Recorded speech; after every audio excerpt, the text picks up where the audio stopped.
सामेल भए जोडीमा हरकत गर्दै गर्दा तिम्रो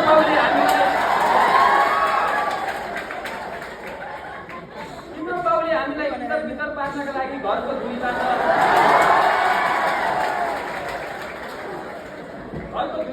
खबरदारको कासन दिएको। म त्यहाँबाट 100 को स्पिडमा भाग्दा आलीबाट लड्दा मेरो अगाडिको 2वटा दाँतले कम्ती छोडेको।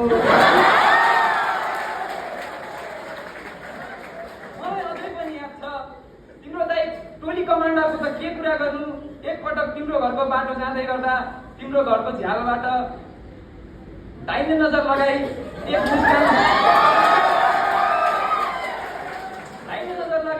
एक मुस्कान दिउ भनेको बाटोमै तिम्रो दाइले एम्बुस थापेको रहेछन्।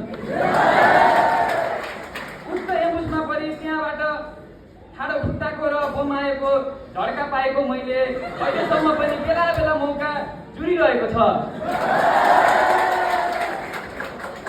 जे जस्तो भए पनि सानो तिम्रो बाउ होल कमान्डरलाई अगाडि सलाम, तिम्रो दाइ टोली कमान्डरलाई मेरो दाइने सलाम सुनाइदिनु भनिदिनु। अब केटो सदर पोजिसनमा आइसक्यो।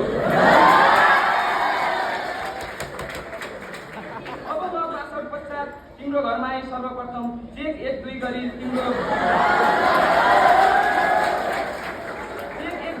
तिम्रो बाबु होल कमान्डरलाई चिठी सलामका साथ तिम्रो हात माग्नेछु।